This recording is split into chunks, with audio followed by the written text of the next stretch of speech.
Hi guys! It's time for a special BKFK shout-out to 2 kids with very magical names. One is named after a creature that is half lion and half eagle. And the other is a magical bird that comes to life after dying in flames. Their names are Griffin and Phoenix Boss. Those are such cool names. And now I'm just going to step into our special shout-out room where we keep our pet monsters. I think they would also like to tell you how much they appreciate your support. I'll just unlock this door and open it. There we go.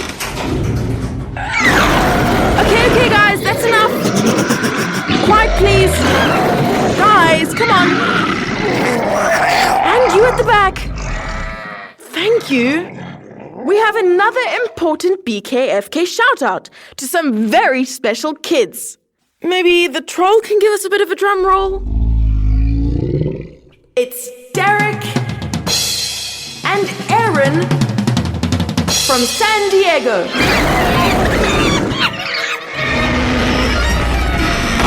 Thanks, guys. You and all our other Patreon supporters really help us a lot.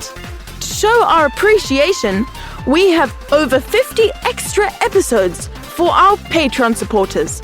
To become a patron, just go to patreon.com and search for By Kids for Kids Storytime.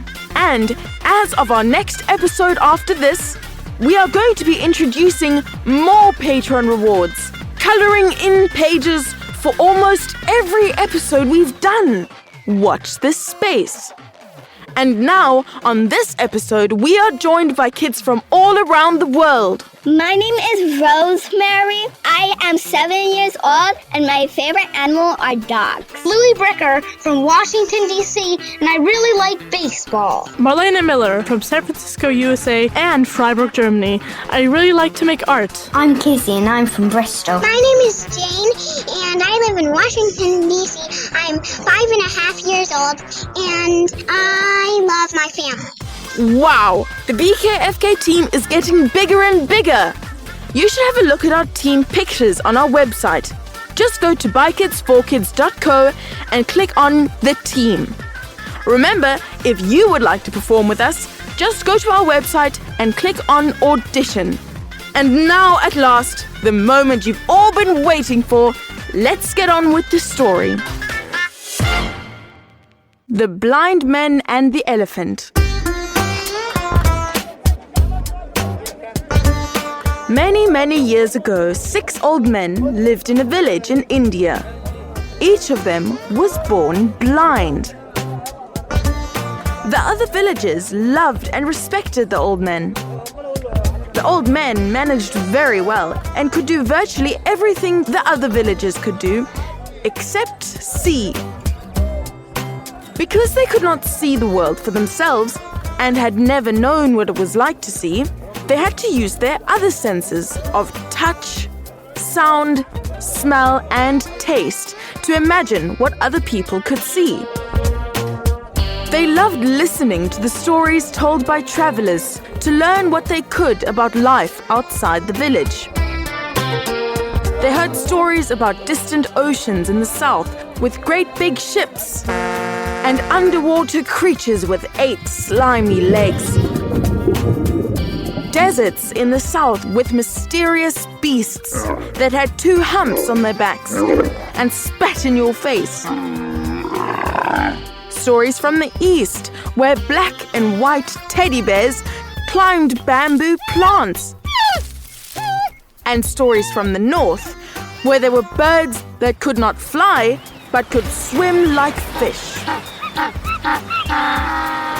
The men were very interested in these stories that they'd heard, but the stories that interested them most of all were the stories about elephants. They were told that elephants could trample through impenetrable forests, carry massive loads on their back, and frighten all creatures and beasts with their deep growls and loud trumpet calls. They also knew that the Raja's daughter, the princess, rode an elephant when she traveled in her father's kingdom. How could the Raja let his daughter get so near to such a fearsome and dangerous creature? The old men became obsessed with elephants. They argued all day and night about them, An elephant must be a mighty and powerful giant. claimed the first blind man. He had heard stories about elephants being used to clear forests and build roads, No. That cannot be. argued the second blind man. An elephant must be graceful and gentle if a princess is to ride on its back. Nonsense! Said the third blind man. Everyone knows that an elephant is a dangerous monster that can pierce a man's heart with its terrible horn.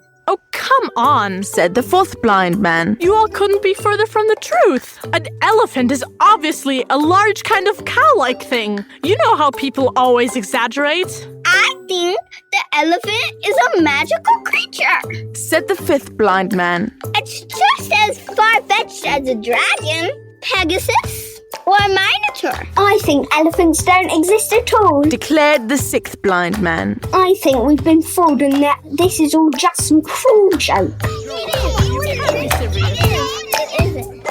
Eventually, the villagers grew tired of all their tedious arguments, so they arranged for an elephant to be brought into the village to finally settle their confusion. It was time for them to learn the truth about elephants. Later that day, a young boy knocked on the door of the old blind men. He had to knock really loud to be heard above their bickering. Eventually, the door opened, and the boy told them that there was an elephant in the village square. The old men jumped up excitedly. The smallest man put his hand on the boy's shoulder. The second blind man put his hand on his friend's shoulder, and so on, until all 6 men were walking safely behind the boy who led them to the marketplace. They continued to squabble as they walked, until they heard a low growl ahead of them. It was the elephant, patiently waiting in the square. The boy led the old men right up to the creature, which was actually a very calm and friendly animal.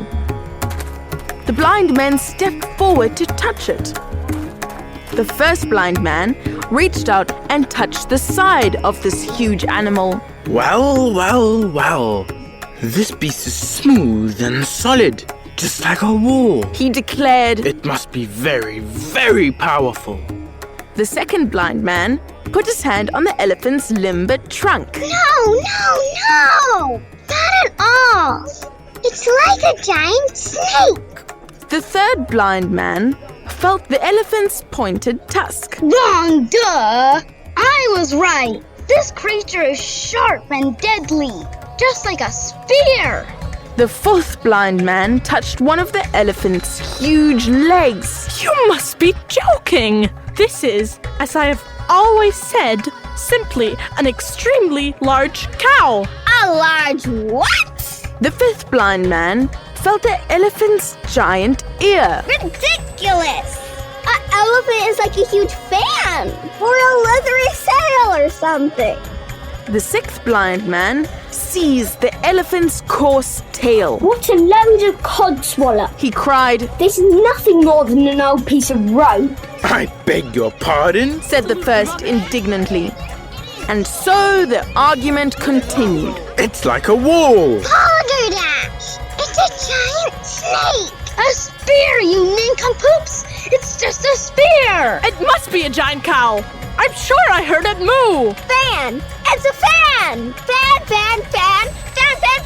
Don't you fan me. I think it's just a thick piece of rope. Their argument continued, and their shouts grew louder and louder. Whoa! Bear! Cow! Fan! Rope! Whoa!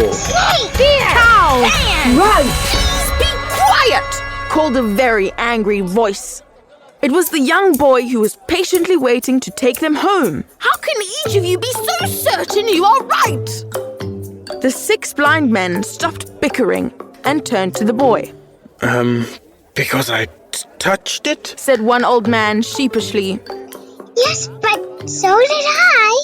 And I did. And I... You all touched the elephant! Cried the boy. But the elephant is a very large animal. Each of you only touched one part. Perhaps if you put the parts together, you will learn the truth. The old blind men were lost for words. He's got a point, you know. Said the first blind man. To learn the truth, we must put everything we've learned together. They scratched their beards thoughtfully. The elephant, by this stage, was getting bored and restless and gave a low growl. Perhaps it's better we discuss this on the way home. Said the 5th blind man. Jolly good idea. They agreed. The first blind man put his hand on the shoulder of the young boy.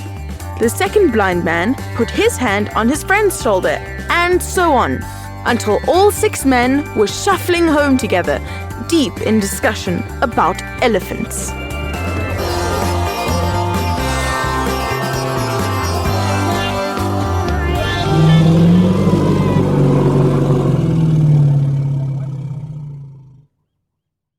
Hey guys, if you like this episode, please share it with your friends and family.